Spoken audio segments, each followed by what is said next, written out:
Omniscient Reader's Viewpoint by Sing Shong. Chapter 382. The Hottest Place in Hell. Part 1. Shin Yu-sung opened her eyes because of the bright spotlight, lights that danced in the air. One of the flying drones circled around her head once, before disappearing into the distant black sky. Ugh, my head. Under the head-spinning dizzy spell, she staggered unsteadily back to her feet. The only things she could see around her were scrap metal and rubbish. She couldn't see any of the companions she was with. Could she have landed in this place all alone? Shin Yu-sung? A boy pushed his head out from among the scrap metal like some kind of a baby octopus. Lee? Feeling happy now, she shifted her gaze over there, but then, the figure of woman leapt out from the piles of rubbish while stepping on the boy's head. Get out of the way. You stink, you know. Ji-hyuni. She figured out who came along with her. Her companions brushed away all the trash stuck on their bodies and stood upright. What's this? Is it just us? I think so. Heh, it's the reformation of Busan Alliance. Ji-hai spoke with a slightly excited tone of voice, but Shin Yu-sung was different. Why did it have to be Ji-hai and Gilyong? She alternated her gaze between her two companions and made a resolution in her mind. I'm the only adult here. So, I gotta stay sharp. Whether they knew her thoughts or not, Ji-hai and Gilyong continued their glaring contest, only to suddenly delve straight into deciding the pecking order. Hey, kids. We should choose the leader first, like how we've done so far, right? Nuna, you were the leader back in Busan Alliance. So, it's my turn now. Hey, you.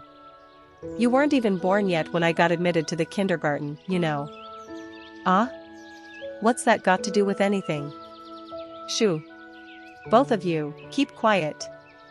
The moment Shin Yu-sung's voice was heard, all three of them pressed themselves tightly against a nearby wall, in unison. A millisecond later, a drone flying around like some sort of an insect shone a spotlight on the alleyway they were standing in just now. Ji-thae-aing. The drone hovered in position for a little while, and eventually, it disappeared beyond the alleyway, its sensors tilting this way and that. Ji-hai asked in a tense voice. Hey, wasn't that a drone? It was right then, the system messages could be heard from the sky. Someone has interfered with the scenario system. Due to the unprecedented power, you have been forcibly summoned to the main island's next city. Next city is currently cut off from the space-time of the conflict region of the Great War of Saints and Demons. You can advance to the Great War of Saints and Demons once you solve the sub-scenario of the applicable location. Next city? Gilyong's eyes began sparkling. Let's go and take a look. Stop being childish, Gilyong. This isn't a game. Despite Shin Yu-sung's warning, the boy broke into a sprint. Fortunately, there was no drone nearby, and the spot they were hiding in was situated in a surprisingly high altitude. Wow, this. They were treated to a magnificent sight where the whole city could be seen in one take. Bright neon signs illuminating the night streets, androids emitting blue light beams from their heads, roaming around said streets as if putting on a protest march. They could immediately tell what the worldview here was from this spectacle. Gilyong spoke confidently. I'm gonna get super strong in this place and surprise Dok Ja-hyun later. He'll get even more surprised if you get killed here, instead. Nuna, why do you hate me so much? Disregarding the bickering duo, for now, Shin Yu-sung carefully observed the panoramic view of the city below. If one were to discount the slight disturbance created by the protest, it looked as if the city was functioning systematically according to a set of strict rules. This was a sci-fi worldview retaining a level of social order previously unheard of. She remembered hearing that the Isle of Reincarnators were graves of fading fables. If so, why did a world like this one meet its doom? In the meantime, Ji-hai and Gilyong were excitedly yapping away, without any care given for Shin Yu-sung's concerns. Will they have stuff like a lightsaber here? What a helpless sword otaku. Shut up. Wait, I think they are really equipped with something like lightsabers. Really? Where? They could see the guards patrolling the city sauntering closer to their location. Maybe because of the worldview's effects, information windows of the guards floated up in front of their eyes after they took a closer look. LV-12 guard type android. The applicable unit is around 4 times stronger than you. E.g. High freaked out and muttered out loudly. What the hell? Why are they so strong? I think it's us who got weak. For sure, the density of the magical energy in the surroundings had decreased noticeably ever since they arrived in this worldview. Your main stats have been reverted back to their initial values in the applicable worldview. This worldview is subjected to the corrective effect of level system. God damn it, they are coming this way. When did they realize it? Guards were suddenly rushing towards the group's position. They looked up at the sky only to discover several drones circling above their heads. Reaction to Fable energy detected. Reaction to Fable energy detected. Along with the loud warning sounds, the guards increased their speed by engaging the boosters mounted on their backs and pounced on the group in a row. E.g. Hai, Shin Yu-sung, and Gilyong hurriedly pulled out their individual weapons. Screw it, there aren't even any bugs here. Hey, Shin Yu-sung, can you summon the Chimera Dragon? The cooldown time isn't over yet. Your current level is 1. Earn experience points by hunting low-level enemies. With a deeply agonized look on her face, E.g. Hai unsheathed her longsword. She was the only one specialized in close-quarter battles among her group. Quickly activating Demon Slaying and Ghost Walk, she faced off against a guard in order to protect the kids. Just as the android's lightsaber collided with her longsword. Jiaing. The lightsaber simply let her blade slide by and proceeded to cut her forearm. Auk. Android E.g. Hai has been seriously injured. Please administer Fable energy to preserve your life. She backed away quickly, but it was already too late by then. Get out of the way.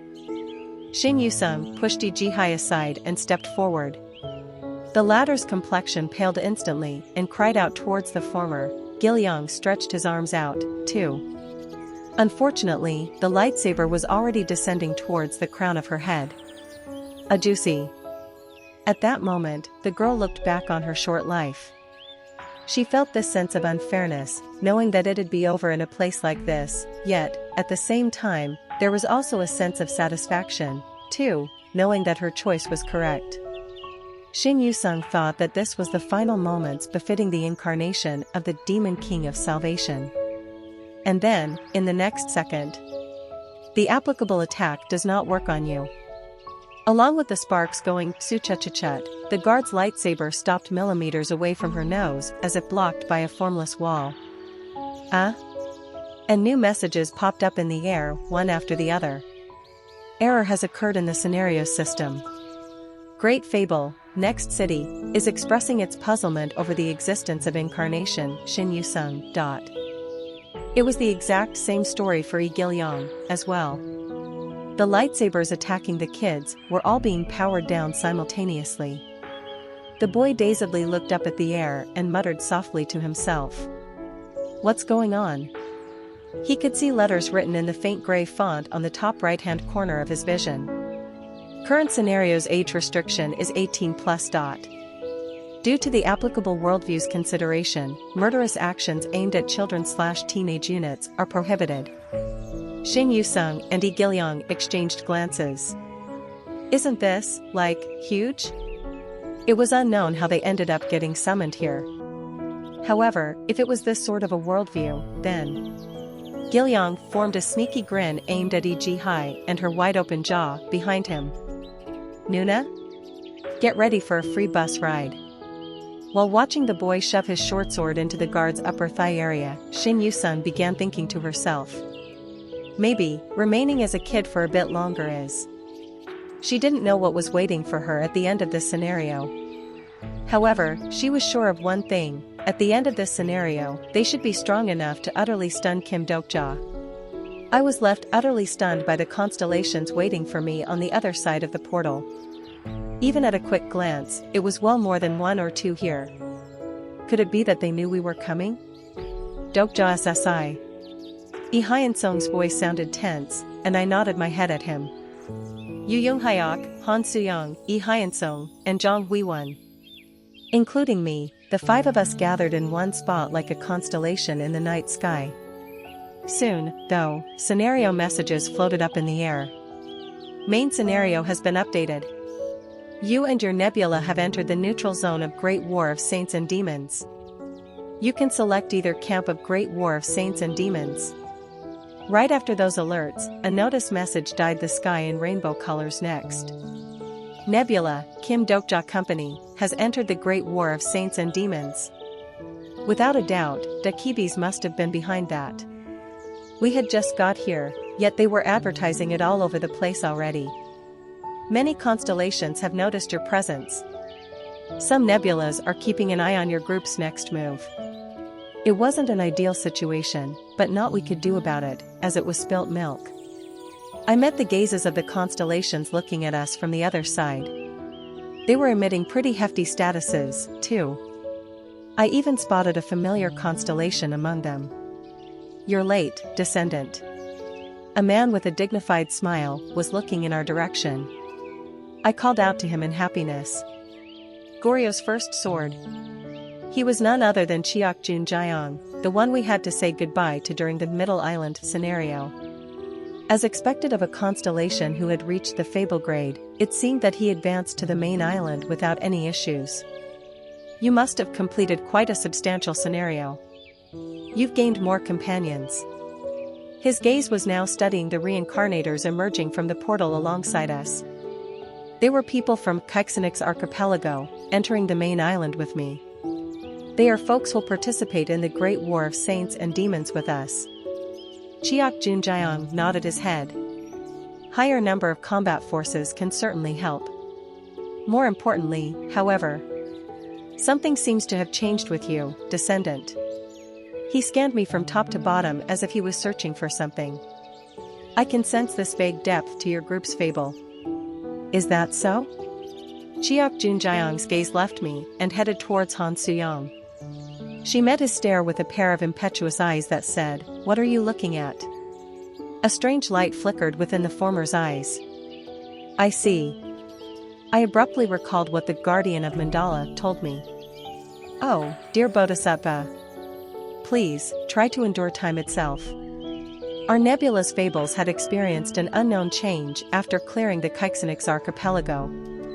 The time Lee Hyun-sung, Jong Hui-won and especially Han Soo-young spent in Keixenix was definitely not in vain. Everything that happened was recorded as fables, and they would raise our statuses in turn. It might have been due to what Cheok Jun Jaeong said, but well, I could sense constellations spying on us from behind, staring far more openly than before. Constellation, expert at playing both sides, is getting interested in you. Constellation, King of Archers, is observing you in great interest. Constellation, 3 mouths but only 1 head, is sneering at the reincarnators from Keixenix archipelago. Reincarnators from the archipelago retreated from the Feast of Statuses. Now that they have emerged outside the Keixenix archipelago, they were no longer protected by their worldview. Constellation, Abyssal Black Flame Dragon, is growling. It was Han Soo-young who stepped forward as if to shield these reincarnators. The atmosphere wiggled and the aura of the Black Flame Dragon manifested itself behind her. The folks from Keixenix bowed their heads to pay their respect to her, then. Indeed, that must be what they refer to as the kingly air. Unfortunately, some constellations didn't seem to like her display. It didn't take long for their aura to become threatening. Kugugugugu. An incarnation from a small nebula dares to. Feeling a bit annoyed now, I decided that I should stop the current flow right about here. Great fable, torch that swallowed the myth, is glaring at the constellations. The activation of the great fable managed to startle the constellations, and they took several steps back. I didn't miss that opportunity and asked Cheok Jun Jaeong a question. Enough about that. Why have you been waiting for us? He formed a slightly troubled expression. The light in his eyes flickered as he tried to decide whether it'd be okay to say it or not. I could think up a couple of hypotheses just then, and chose to test one of them out. I know that this is the neutral zone. Have you decided on which camp of the Great War to join yet? No, not yet. I see. He still hadn't chosen his side. Chiak Junjiang continued on. As you may well know, good and evil of the constellations aren't the same with that of the mortals.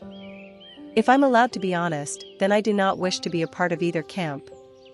Chiak Junjiang, starting as a mortal and reaching the ranks of constellation through his own power only, like me, wouldn't have agreed to the concept of good and evil as claimed by the archangels and demon kings.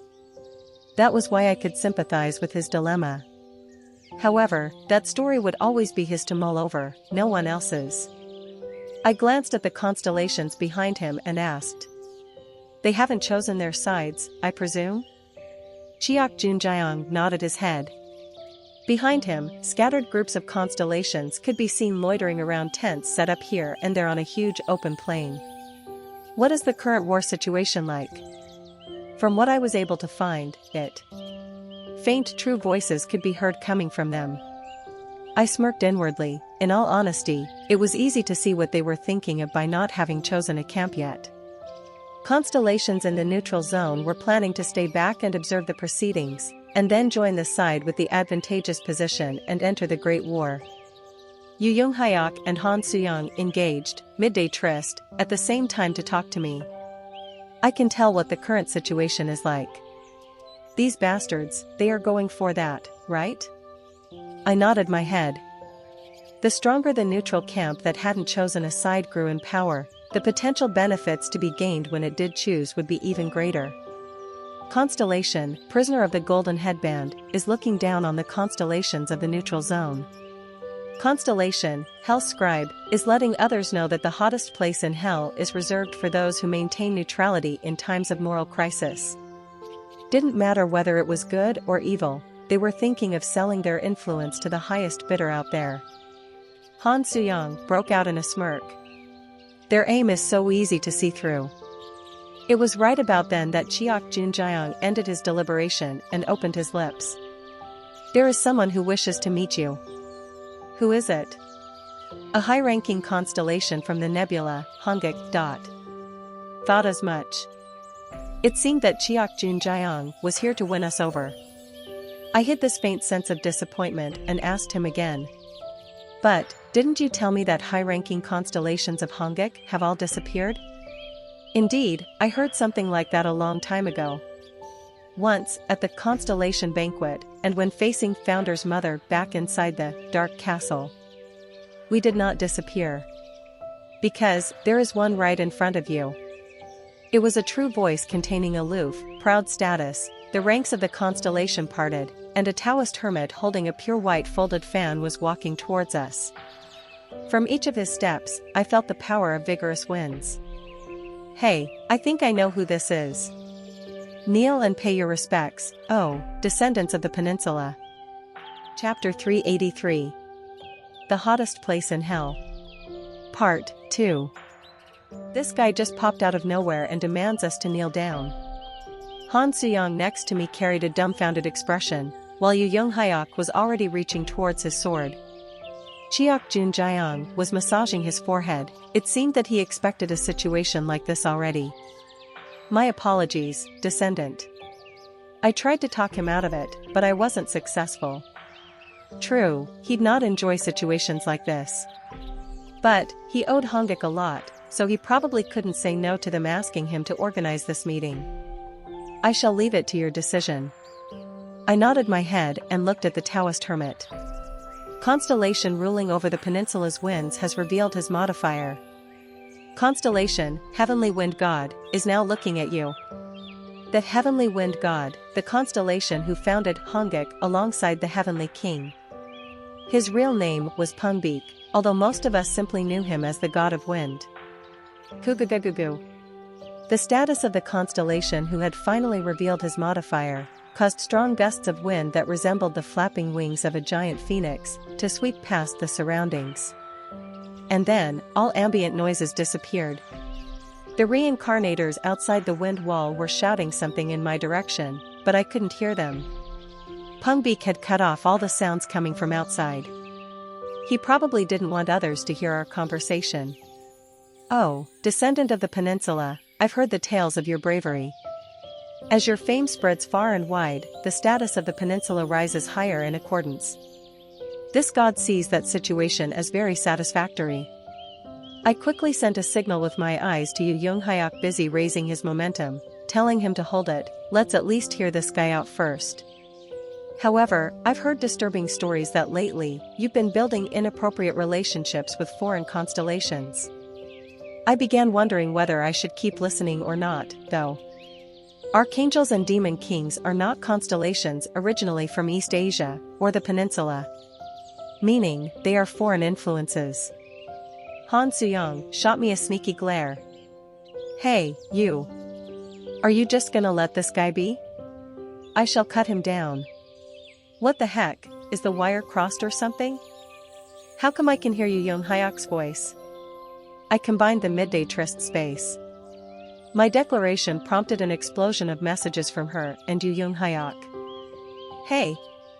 Stop messing around. You want me to listen to that arrogant bastard's voice in my head, too? You've taken words out of my mouth." I sighed softly after seeing the two growl at each other.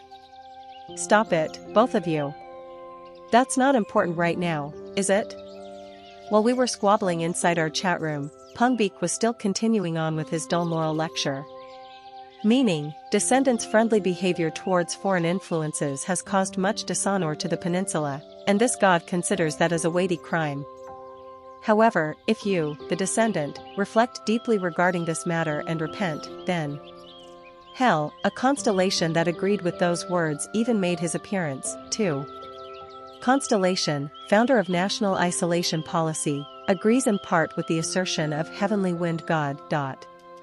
Of course, not everyone was like that. Our little peninsula boasted a surprisingly wide variety of constellations, after all. Constellation, bald general of justice, is polishing his head. Constellation, first sorcerer of Joseon, is clicking his tongue. Constellation, prisoner of golden headband, is yawning in boredom. Portion of Korean peninsula's constellations thinks the declaration by Heavenly Wind God is old-fashioned. Who dares to hide behind anonymous modifiers and run their mouths off? As Pungbeak's true voice rang thunderously in the air, the weather above began shifting ominously. Suppressed by that tremendous aura, several constellations quickly shut their mouths. Whatever the case might have been, he was in existence very close to the ancestor god of the peninsula. Although the individual amount received differed, constellations of the peninsula had indeed received benefits and favors from Hongik, and none could challenge them face to face as a result. Not even Cheok Junjeong himself. "By the way, why are you still standing up?" Eventually, Pungbeak's gaze landed on me. The current atmosphere shifted ever so slightly from what it was like earlier. "Did I not tell you to kneel?" Ginormous pressure pushed down on me. Not just me, though, it pushed down on the entire Kim Dokja's company. Fables from Nebula Hongik are observing Kim Dokja's company. It felt as if a giant ancient tree had bent down to take a look at us, a giant tree that salivated after the nutrients meant for a newborn sprout. I quietly held that gaze for a little while before making my reply. "I don't want to." "Indeed, you don't. What did you say?" I said, "I don't want to." Constellation, prisoner of golden headband, is liking your attitude. Constellation, abyssal black flame dragon, is coaxing you to start with a punch first. I came here to participate in the Great War, not to kneel to you. How boundlessly arrogant. I looked favorably at your bravery and wished to pardon your sins, but... After you pardon me, what then? Pungbeak's brows quivered at my pointed reply. You were thinking of absorbing Kim Dokja's company through the authority of Hongik, were you not? As if his hidden plot had been accurately pointed out, emotions could be spied on that stoic constellation's expression now. It is only obvious that your group must come under the wing of Hongik. Why do you think that? If Hongik did not exercise its might at the beginning, your nebula wouldn't have been born. As if he was a parent being betrayed by his child, Pungbik began shouting at me. Hongik is the founder of the peninsula. We gave birth to you, we set the morality you must follow, and we created the rules. It was us who determined what you'd see, feel, and think. Because the fable of Hongik exists, you exist here now, and through that fable, you survey. For years ago in Earth's time, scenarios began on the Korean peninsula. I cut Pungbik's words off. When the peninsula fell into mortal danger, what did Hongik do at that time? When scenarios began on the peninsula, when the absolute throne appeared, when outer gods and calamities descended, and when the peninsula's incarnations and constellations had to work together because of them. Certain memories began rushing back every time I spoke a word. Scenarios, overcome by the gathering of people who had no one to rely on, the foreign demon beheading sword, plunging down on the blind throne and the peninsula's constellations who lent their probabilities to that weapon. Fable, king of a kingless world, is glaring at heavenly wind god. Fable, king of a kingless world, has begun its storytelling. I didn't do anything, yet the fable began coming to life, anyway. King of a kingless world was born as the absolute throne was destroyed. I recited the story of this fable, and through me, this fable spoke of itself. During those times, where were you and the oh-so-great constellations of Hongik? And what were you all doing? Su-cha-cha-chat. You bastard. Pungbik glared at me as if he'd start vomiting blood at any second. Of course, I know that you and Hongik worked hard to aid the peninsula during its infant stages. I do acknowledge the value of the fable you people possess. Unfortunately, that doesn't mean everyone from the peninsula must swear loyalty to you. I finished my speech while watching Pungbik's beard tremble from rage. Everyone has their own way of clearing scenarios. Even if you're the peninsula's highest grade constellation, you can't interfere with the actions of Kim Dokja's company. Cheok Junjiang seemed to be enjoying my daring, fearless tone of voice. It'd probably be his first time seeing Pungbik get treated in this manner. You dare, you dare. In place of the rendered speechless Pungbik, a fable's forceful aura rose up from behind him. Great fable of the nebula, Hongik, is staring at you. Nebula, Hongik, is extending its roots towards Kim Dokja's company. Great fables belonging to Hongik began rising up to the heavens, one by one like tree branches, and eventually, formed an image of a gigantic tree. I knew what that was straight away. The tree that connects the heavens to earth below, as well as the totality of all the fables that Hongik puts to practice, the one fable that supports all those fables. The fabled tree, Shindansu. Every fable of Hongik began with that very tree in front of my eyes. Shindansu spread its holy aura all around and extended its branches made up of fables. Seeing that admonition alone wasn't doing the trick, it was now trying to show off its might, instead. What a bitter experience that was. The truly bitter thing about this situation was, though, I see that the real highest-ranked constellations of Hongik did disappear. What do you mean by that? This Shindansu was so much smaller and shabbier compared to the one that I knew. Not only that, the ends of the tree's roots extending towards us were all horrifyingly damaged. What I saw were great fables failing to sustain their shapes after not having absorbed nutrients for a long time. Most of the branches connected to these roots had withered almost beyond recognition. That was the total sum of what Hongik currently possessed. I speak of these words because I pity you. The Pungbik from the original storyline that I knew was not an obstinate geezer like this guy. Sure, he wasn't exactly the warmest guy around, but still, he was a constellation possessing far greater class and righteousness. However, something happened to Hongik and the nebula's influence shrunk back at a rapid pace. The reason why Pungbik became so destitute probably had something to do with that event. You dare to show disdain towards this god? Pungbik roared out and roused up the powers of the wind. Giant storm energy began gathering all around us. As the enormous status suppressed the entire land, reincarnators from Keixenik's archipelago began writhing around in pain. Han Suyang urged me one more time. Kim Dokja. I nodded my head. Although the current appearance of Hongik was lamentable, at the end of the day, it had nothing to do with us. I took a step forward, prompting Yu Younghyuk next to me to unsheath his sword, while Han Suyong unfurled the bandages on her left arm. And then, Great Fable, Demon World Spring, has begun its storytelling. Great Fable, Torch that Swallowed the Myth, has begun its storytelling. The great fables that had been held back until now opened their mouths simultaneously. Not only that, Great Fable, Keixenix Archipelago, is repeating its storytelling as if it's displeased. Along with a great fable that wasn't even one of ours, too. Shuayak. The roots of the giant tree flying in towards us began crumbling away from the billowing waves generated from our fables. Body of the great fable, Shindansu, is in great pain. Those menacing roots extending out to swallow us whole faltered in their tracks and scattered away, as if scared by the stories it could not devour. The still intact roots belatedly retreated, and the withered, bony branches screamed out loudly. Body of the great fable, Shindansu, refuses to heed the orders of heavenly wind god. But, how? Shindansu withdrew its roots and instantly vanished from the view. Perhaps taken greatly by surprise from the statuses of the great fables we possessed, the freaking out Punbeak staggered back several steps. I sensed the constellations scattered around the neutral zone looking in this direction after getting startled by this disturbance. But Bu suddenly popped up right above my head as if she was waiting for this moment. At the same time, I sensed her channel opening up.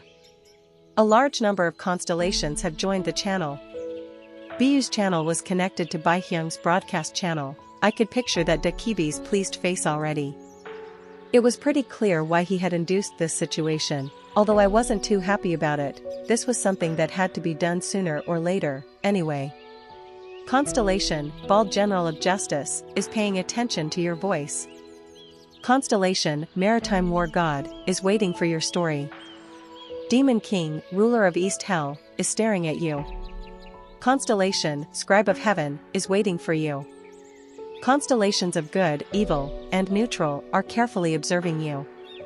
Several indirect messages floated up one after the other.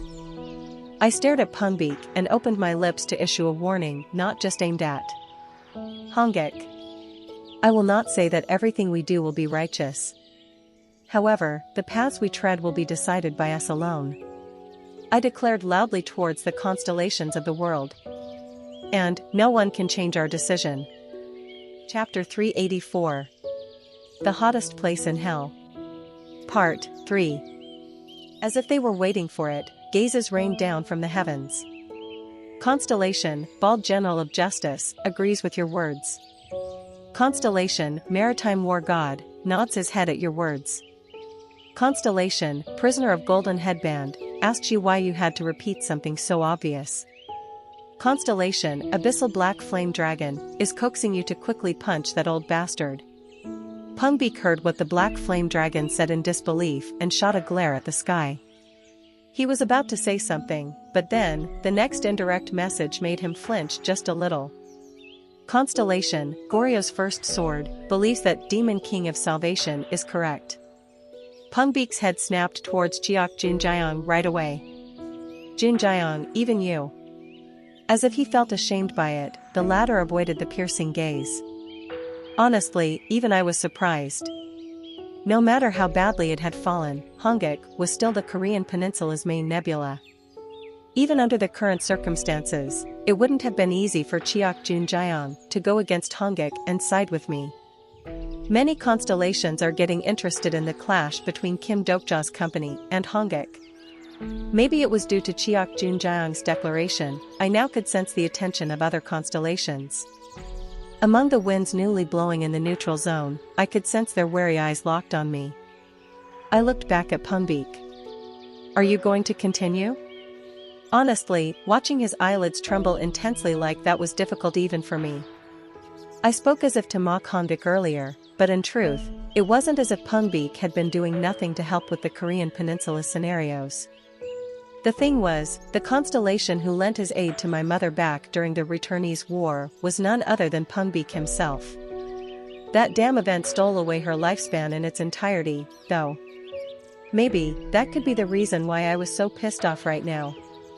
The wind shall never forget today's matter.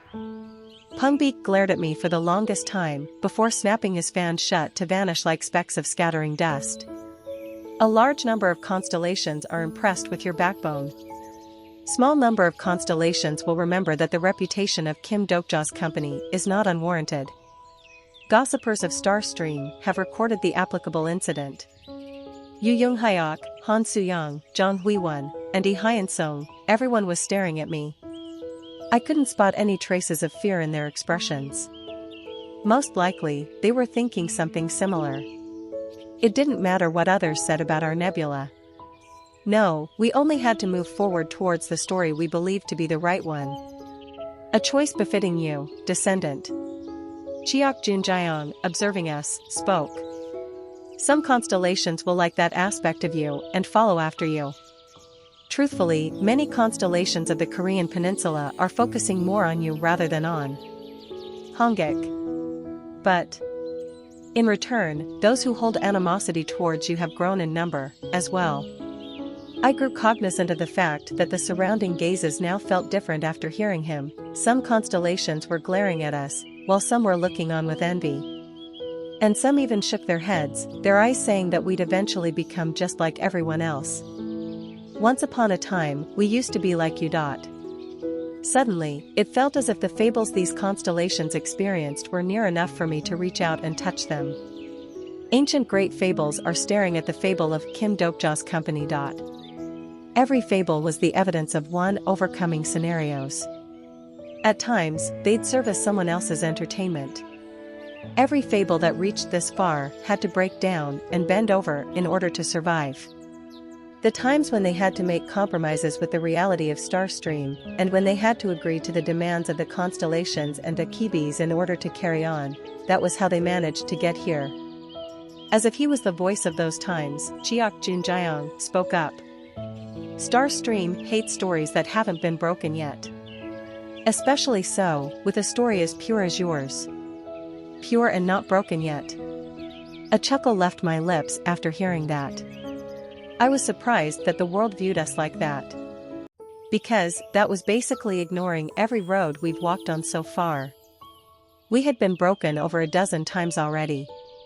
Kim Dokja's company didn't stand on 2 feet from the word go. After the Korean Peninsula scenarios began, it had to endure against the constellation schemes and their inexplicable rage. Just like so many other countless fables, in other words. However, we managed to stand back up every single time. And now, we've reached this far. To us, the word pure was more like an insult at this point. Great fable, Demon World Spring, is calmly staring at you. Great fable, Torch that swallowed the myth, is holding back its intense crying. As if they were agreeing with what I said, the 2 great fables showed some reactions. And in the future, we will continue to get back on our feet. The germinating 3rd great fable has displayed fetal movements. Even the 3rd great fable soon to awaken reacted the same. Chiok Junjiang, observing us, slowly nodded his head. I shall continue to watch your story. At the end of those words, he turned around to leave. Korean Peninsula's constellations under him glanced at us for a bit before disappearing alongside him. He had surpassed the level of historical figure grade and stepped into the fable grade. On top of that, he had been a constellation for a far longer period of time than I, and he would be one of the best allies to have on our side as he was a gifted natural-born fighter. Of course, that would be under the assumption of us fighting on the same side. I must have stood around looking too cool for my own good, since Han Suyang, staring at me from the side, slapped my shoulder and jeered at me. Hey, you. Some people might think you're the protagonist or something. Feeling a bit sheepish, I sneaked a glance in Yu Younghyuk's direction, but he wasn't looking at me but at the distant horizon, instead. It has begun. Scenario event has been generated. Regional conflict for Great War of Saints and Demons is scheduled to take place in the near vicinity of the applicable area. Neutral-leaning constellations and incarnations sitting around their scattered tents were stunned by the system messages and hurriedly stood up. When entering the conflict zone, camp selection will automatically generate. The sight of two enormous factions marching forward could be seen from afar. The white-winged angels, decked out in armors brightly reflecting the light, were dyeing the land in a silvery hue, along with incarnations and reincarnators. On the other side, demon kings stained in corrupted and demonic energy were advancing forward with their dependents in tow. Updated main scenario has arrived. Plus. Main scenario number 80, Great War of Saints and Demons type, main. Difficulty, indeterminable. Clear condition, participate in the Great War by siding with either camp of absolute good or absolute evil. Good/evil points of the camps will increase when the affiliated camp accumulate a higher number of victories in the scenario. Once the points of a camp exceeds 100, the victor in the war will be decided. Time limit, the applicable scenario's time limit is affected by chaos points. Reward, fable related to Great War of Saints and Demons? Failure, death. Plus. Current state of Great War's progress, absolute good points, 56. Absolute evil points, 56, chaos points, 51. Chaos points will increase the longer the Great War is being fought. Plus. You must select a camp in order to participate in the applicable conflict. The scenario rewards will be greater the sooner you choose your camp. We fell into a bout of silence while reading the scenario's contents. The first one to break it was Han Soo-young.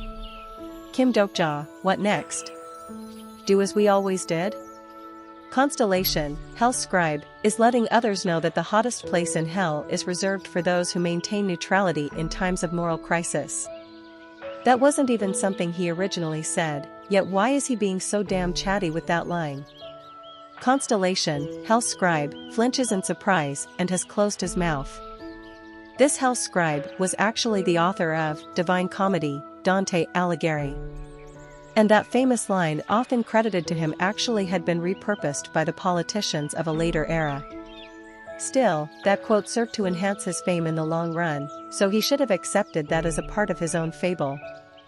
The hottest place in hell is reserved for those who maintain neutrality in times of moral crisis. It sure was a stirring quote when you first listened to it. Although, it was hard to figure out what meaning was there to it in the world where even one's moral choices served as someone else's entertainment. We need to decide this time. It'll be difficult to weasel ourselves out of this one like in the past, unfortunately. Whatever the case might have been, we were standing on the crossroads just like the others, regardless of what Dante had said. Well, one couldn't even participate in this Great War of Saints and Demons if they hadn't chosen a side from the get-go, anyway. Yu Young-hyuk stared at the message and spoke up. The Great War during the 1863rd turn ended in the victory of evil. Han Soo-young chose the side of evil, that was why. Why is it me again? Besides, this isn't the 1863rd turn, you know? Han Soo-young was right, though, this was not the 1863rd turn. Indeed, this was the third turn world of Kim Dokja Company. Let's go. The ferocious battlefield where the good and evil clashed could be seen in the distance. One of the battlefronts belonging to the expansive Great War of Saints and Demons had raised its curtains. 113th Regional Conflict of the Great War of Saints and Demons has been generated. List of individuals participating in the applicable regional conflict has been released. Right at the forefront of this Great War stood a constellation that I knew pretty well. Constellation, demon-like Judge of Fire, is participating in the applicable scenario. Please, spare me. Stab. Archangel Nim, please. Pained moans rose up from all over the place. Heads belonging to the incarnations who chose to side with evil at the crossroad were being sliced off by the blades of the archangels. This was the war of fables. Just because of your affiliation with the fable of one side, you'd be treated as an enemy by the other side. Leaving the fallen incarnations behind, Uriel studied the battlefield with an expressionless face. Once upon a time, she sympathized with them. She felt sad at the incarnations being swept away and consumed by the great narrative, and she was angry at the misfortune they had to suffer. She was like that for a long time. At one point, doing that was the entirety of her life. I wanted to catch up with all the Starstream broadcasts I missed, though. Uriel chewed her lip while looking at the waves of a Demon King's army rushing in. Being born to spread the good didn't mean you could live your entire life doing only just that. Truth was, the physical dangers didn't eat away at a constellation, but the erosion of one's mind did. The emotional labor that lasted for an innumerable length of time had instilled a deep-seated disillusionment of the world, as well as unfathomable madness, inside her. Soul of constellation, demon-like judge of fire, is trembling unstably. Whether it was a strong constellation or a weak one, there was not one being who could take it easy inside scenarios. Because scenarios were a system like that, to begin with. Guo. To forget that they were being consumed by the scenario, and to live for yet another day, constellations had to consume other fables. They would spectate on the scenario, get angry at someone's situation, pour out their criticism, show respect, or be moved by what they saw. It was the same story even for an archangel like Uriel. Get out of my way. I missed the initial broadcast because of you lot. Hellflame ignition, spewing out from Uriel's blade, struck the Demon King's dependents and turned them into ashes. She couldn't properly control her own power unleashed out of urgency. Also, hastily summoning only half of her true body to participate in the war played a large role in that, too. Demon Kings participating in the regional conflict are shocked by the Archangel's power. Of course, this half of a true body was none other than Uriel's. So, any old Demon King couldn't even serve as her opponent. Demon King, monarch of stars and logic, releases his status. Demon King, Grand Duke of Dragons and Foul Odor, unleashes a great fable. Demon King, Speed of Sound Demon King, lets out a crimson hell. Demon King, Duke of Everywhere, is being taken over by excitement and madness. The problem was, the Demon Kings participating this time were not some run-of-the-mill types either. Uriel's expression hardened after she spotted the Demon Kings brushing past her, Hellflame ignition, to come closer. The crazed Archangel is right before us. Do not fear. I, the Demon King, Gur, will be with you. Originally, the Demon Kings scheduled to enter this particular regional conflict were not supposed to be them. However, they shifted around the location of combat personnel, and that meant Uriel now found herself having to deal with all these Demon Kings at once. You bunch of... Get lost. Arrows imbued with demonic aura blanketed the entire battlefield. Uriel spread, Hellflame ignition, like a barrier, to block them. As she tried to look after the lower-ranked angels retreating in haste, several arrows managed to lodge themselves in various parts of her body. How amusing. Oh, great angels, are you running away? You bring dishonor to the reputation of demon-like judge of fire. Shut up. You'd all be dead meat if only my full body had descended. Even under the barrage of attacks raining down, Uriel didn't moan once, breathing angrily like a bull. Instead, stop ganging up on me like a bunch of cowards and face me one-on-one, you.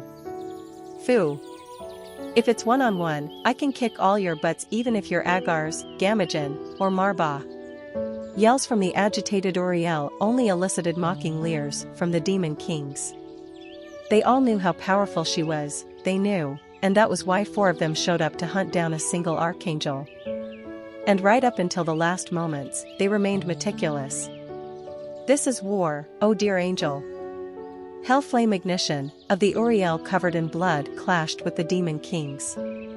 She was seriously strong, with only the strength of half a true body, she still managed to cut the arm off of Monarch of Star and Logic, and crushed the favored pet dragon of Grand Duke of Dragon and Foul Odor.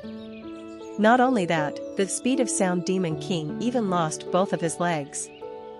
Unfortunately, that was as far as she could go. She looked behind the moment she felt a chilling sensation, and the dagger belonging to the invisible Duke of Everywhere flew in squarely aimed at her heart. I shall be devouring an Archangel's fable today. She belatedly swung her sword in desperation, but her incarnation body had been slowed down by injuries and it was far too difficult to respond. And in the next moment, stab! A blade glowing brightly stabbed past the chest of the Duke of Everywhere from behind. Black blood splashed down to the ground. The blade repeatedly pierced through the Duke's back, right up until the broken incarnation body's breath finally stopped, fragments of fables bursting out in a grotesque fashion. And a single stream of the white blade sliced off the head of the Duke next. Someone has killed the Demon King, Duke of Everywhere. Uriel saw the two people standing behind the fallen Duke. The ones she'd recognize no matter how far they were standing so close to her at this minute. There's no way I'll sit back and watch my constellation get beaten up like this. Indeed, it was none other than her one and only incarnation. And then, Demon King of Salvation, is victorious in the Demon King promotion. Demon World ranking is being adjusted. Demon King of Salvation, has become 50th Demon King. The protagonist of the story she'd been watching for a long time addressed her. It's been a while, Uriel. Demon King of Salvation, has chosen the camp to side with. Chapter 385. The Hottest Place in Hell. Part 4. There were times when a person's emotion of sheer happiness could be felt so vividly. Those moments, when one would go, "Oh, so you can make that sort of facial expression, too." Kim Dokja - The current appearance of Uriel was just like that to me. She extended her arms and vigorously embraced both me and Zhang Huiwen, proceeding to rub her cheeks all over us for a long time. In the end, Zhang Huiwen had to scold her a little. "Uriel, I can't breathe." Sorry." She got flustered and backed away, but her eyes continued to sparkle. Sometimes, I found it hard to fathom how such a pure but dumb archangel like her ended up with a modifier of demon-like. "How did you know this place? When did you get here? Ing? Did you finish the Keixenix archipelago scenario already?" I barely managed to catch a couple of scenes, because I didn't have a lot of spare time. "I'm really sorry. Why, you aren't angry because I didn't properly sponsor you, right?" It wasn't deliberate, you know. It wasn't just her expression, even her voice conveyed her happiness, too. Zhang Huiwen and I looked at each other while listening to Uriel. She must have felt something similar to what I did, probably. The angel spoke without a hint of elegance nor carefully considered pretense. Fortunately, some words conveyed a greater level of emotion when the speaker was so earnestly over the moon like this. "Uriel, we understand. However, we should discuss the details at a later date." "Ing? You're right. Now isn't the time, is it?" Uriel's gaze on me quickly shifted and landed on the army of demon kings, glaring at us from the other side. I saw her expression cooling off in an instant, and realized that my thoughts were perhaps premature. This angel was, without a doubt, demon-like archangel of flames. Demon King, monarch of star and logic, cannot understand your actions. And then, there were demon kings willing to face off against such an archangel. Ranked 10th in the Demon King ranking, monarch of star and logic, Boer. 18th in the ranking, speed of sound Demon King, Bathin. Finally, 29th in the ranking, Grand Duke of Dragons and Foul Odor, Astaroth. Even after excluding the Duke of Everywhere, who died at my hands, there were still 3 Demon Kings alive. Each and every one of them was not an easy opponent to fight against. Especially so, the monarch of star and logic, and the speed of sound Demon King. If both of Boer's arms were still intact, or for that matter, Bathin's legs, then I'd probably have to risk my life here. Demon King of Salvation. What is the meaning of this? Why are you fighting against other Demon Kings? I shrugged my shoulders and glibly muttered my excuse. I simply continued on with the promotion battle, that was all. Do you honestly believe that such an excuse will? Is there a rule that said the Demon King promotion battle shouldn't be fought just because the Great War of Saints and Demons is underway? Such a thing happened pretty often back in the First Great War, too. What are you? Bathin became incensed by what I said and formed an expression of a creature wanting to cut my head off, but too bad, there was nothing he could do when both of his legs were gone. You have reenacted a portion of the First Great War of Saints and Demons. Demon King Asmodeus is getting interested in your unexpected actions. Actually, what I've done was exactly the same as what Asmodeus did back in the First Great War. The monarch of Star and Logic Boer's expression hardened as he threw out a question. You think you'll be fine after doing something like this? Of course not. I remained utterly unfazed by the Demon King's auras while awakening my status. However, I do think that you shouldn't be worried about me here. You have unleashed the Demon King's status. Exclusive skill, bookmark, is activating. 5th bookmark has been initiated. Exclusive skill, lightning transformation Viewpoint 23, plus 13, has been initiated. Your current physical constitution is different from that of the applicable character. Your status has overcome the physical constitution penalty. My shoulders itched as the wings broke past my skin and emerged out into the open. And the buzzing sensation of the lightning transformation overlapped on top of that. In an instant, my body was enveloped in lightning. The 3 Demon Kings now carried flustered, panicky expressions after witnessing my rapidly rising status. Monarch of Star and Logic had lost one of his arms, Grand Duke of Dragons and Foul Odor had lost his pet dragon and was wounded all over, and finally, Speed of Sound Demon King had lost both of his legs, so basically, they were no longer relevant to the overall combat situation. Zhang Huiwen next to me unsheathed the Sword of Judgment and activated Demon Slaying. I wasn't satisfied by the fight I had with the Demon King the last time because it got stopped, so Uriel saw the Demon Kings taking retreating steps and became triumphant in no time at all. She opened her lips to speak. You bunch of, weren't you so noisy back then? Why don't you say something now? Dokjaya, Huiwen, let's go. Let's utterly smash those Demon Kings apart. I reached out and grasped Uriel's shoulder as she tried to advance forward with her broken incarnation body, currently fueled by her incendiary wrath. Her shoulder felt so feeble and weak right now. She formed a pair of small rabbit-like eyes after being held back so helplessly by my hand and looked back at me. Uriel, please step back. Ing? Are you worried about me? I'm fine. I'm Uriel, after all. She held my hand with a deeply moved expression on her face. I felt a bit sad watching her be like that, and could only form a quiet smile. I didn't mean it that way. But, what then? Demon King of Salvation, has selected his affiliated camp. My participation message was floating up in the air.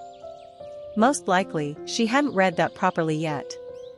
Soon, though, the body of the puzzled Uriel gradually stiffened, her eyes grew wider and wider, too. I stared into those eyes, and spoke. Please, be still. Uriel, this is going to end very soon. Maybe, she had seen the message I was looking at by now. Camp the Demon King of Salvation, has chosen his evil dot. Kim Dokja pulled another Kim Dokja stunt, didn't he? Muttered Han Suyang, as she watched the battlefield in the distance. The battle had entered a bit of a lull earlier, but after Kim Dokja made his unexpected entrance, it was heading towards a chaotic conclusion now. He was the Demon King who murdered another Demon King, yet didn't hide the fact that he was evil. She now could see the lower-ranked angels moving to surround him, and the same time, Zhang Huiwen and her troubled expression, too. Yi Hyansong asked, sounding worried. Will it really be alright like that? Even if it's not, what can we do? Tell him to side with Eden now?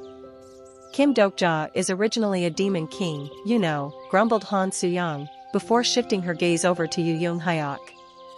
You ain't gonna sit back and just watch, right? Of course not. You don't need to ask me, I'm Evil Dot. Han Suyang's sponsor was Abyssal Black Flame Dragon. From the get-go, she didn't have much of a choice. What about you, Yu Yung Hyok? What did your sponsor say? Or was there no answer? Rather than answering her, he stared at the incarnation bodies strewn about the battlefield, instead. Corpses of angels and demon kings could be seen among them, but in reality, most of them belonged to humans, meaning, reincarnators. You see someone you know? Without saying anything, Yu Young-hyuk observed the collapsed reincarnators. A few still surviving and writhing about extended their hands towards him.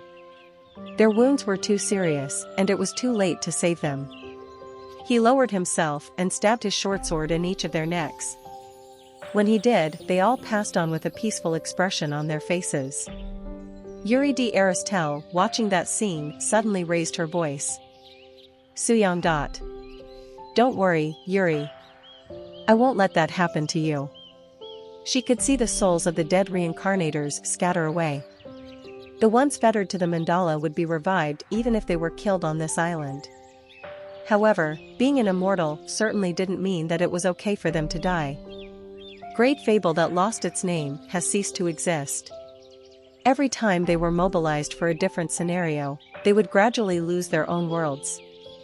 They'd forget their original lives, and eventually, even forget about their own deaths, too. Most ancient good advises the reincarnators to be virtuous.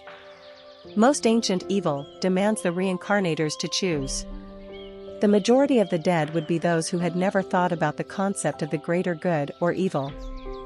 Han Suyang closed the eyelids of a dead reincarnator. The dead's face, his eyes now closed, was quite obviously neither good nor evil. You need to select your camp in order to enter the applicable battlefield. I shall choose my camp. The moment Yu Young-hyuk opened his lips to speak, Han Suyang narrowed her eyes and asked him. You ain't thinking of something else, are you? Before you guys got to Keixenix archipelago, you two fought like crazy, right? He didn't answer and simply stared at her. She could pretty much guess what that frustratingly stiff expression of his was implying, and just as she got ready to yell at him, he finally made his reply. This war must not be the great war of saints and demons, but a fight between us. Meaning, this place must not become a battlefield of others. Not the Great War, but the Battle of Kim Dokja Company. Han Suyang immediately realized the meaning behind those words. Only then, neither good nor evil will win this war. And that development should be what Kim Dokja wants. I get what you're saying, but that's gonna be really tough, you know? Han Suyang immediately came in with a tackle. We do that, and we'll be turning our backs on both the demon world and Eden at the same time. You said that this isn't the 1863rd turn. Han Suyang pouted a bit, looking as if she got sucker punched. Kim Dokja. He's a hardcore bastard, alright. He might be the only idiot who'd come up with something this crazy as a solution in situations like this one. He's originally like that. It's the same story for you, too. You two are so damn similar. At her rebuke, Yu Young-hyuk retorted with a curt tone of voice. You aren't that different from us either. What? I'm different from you two idiots. Anyway, let's stop yapping and get cracking already. They now could see Kim Dokja getting beaten up by the angels surrounding him in the distance. But then again, he suddenly declared himself to be evil in their midst, so it was only natural that the angels of Eden would be quaking in rage born from the sense of betrayal. Yu Young-hyuk declared first. I won't do it in half measures. So what? I'm planning to kill you if things go sideways, you know? Good. Only then is there some fun in fighting you. Fine. That match we didn't get to finish back in Keixenix? Let's finish it right here. The figures of these two vanished towards the battlefield. Lee Hyun-sung, now left by himself and all alone, could only cry out in sorrow. Hang on. Suyang SSI. Young-hyuk SSI. What about me? Do whatever you want. Incarnation, Han Suyang, has chosen her affiliated camp. Incarnation, Yu Young-hyuk, has chosen his affiliated camp. Camp the Incarnation, Han Suyang has chosen his evil. Camp the Incarnation, Yu Young-hyuk has chosen his good. Finally, their own great war of saints and demons had begun. On a wide open plain of the main island, where heaven's entire fighting force had gathered. The leader of the heavenly forces, Metatron, was in the middle of listening to the updates on the current situation from other angels inside the barracks designed to mimic his office back home. Olympus has revealed their desire to participate. Vedas has sent a dispatch, saying that they will participate. Asgard has also declared their intention to participate. However, due to their own great fable, it seems that not many constellations will participate from this side. There hasn't been any contact, but we have spied some movements from Emperor as well. They are famous for their stick and carrot strategy, so Hell's scribe is diligently moving inside the neutral zone. Thanks to him, the participation rate has shot up irrelevant of whether they are constellations or the reincarnators. Metatron studiously took notes of every single report and after attaching a suitable response, sent them back. The Great War of Saints and Demons this time was, as the name implied, a war with the fate of good and evil on the line. That was why Metatron was far more cautious and careful with this scenario. Absolute good points in the applicable camp is currently 56. And so far, the war was chugging along without any issues, with the sole exception of the special limitation that was attached to this particular Great War, that was Chaos Points is currently 51. The so-called Chaos Points, when he asked the great Dakibi about it, this was the answer he got. It's a very rare occurrence to present a stage of this magnitude for a conflict between ancient great fables. So, there needs to be a suitable risk of danger in accordance with the probability. What does that mean? It'll be no fun when detailed explanations are provided, so I won't offer you anything substantial. However, do remember this. No matter what happens, do not let the chaos points reach 100. Do you understand? If not, something truly horrifying will occur. Great Dakibis couldn't care any less about the fate of a nebula. No, they were only hell-bent on creating more stimulating scenarios. So, these chaos points must have been the fruit of their malicious scheme. This is boring, scribe. Michael, polishing his sword in the corner of the barracks, spoke. I shall bring the head of Agars. Send me out. Michael had tasted humiliation twice at the hands of Kim Dokja and Yu Young-hyuk on the Middle Island scenario. His incarnation body had fully recovered through the authority of revival and now, he found himself inside the main island scenario, waiting. Metatron formed a thin smile at Michael and his hotly burning desire. If we do that, the war will end too soon. Isn't it better to end a boring war as soon as possible? No, not necessarily. This war must be longer and more wretched than any other scenario in existence. Metatron confirmed the attached information on the message. The 113th regional conflict was the battlefront that Uriel participated in. Forcibly concluded? There had never been a message like that before. It didn't end there, though. Chaos points have increased by 5. Chaos points is currently 56.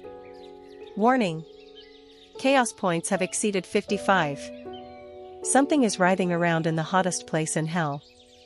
The calamity of revelation that decides the end of everything has begun its quickening.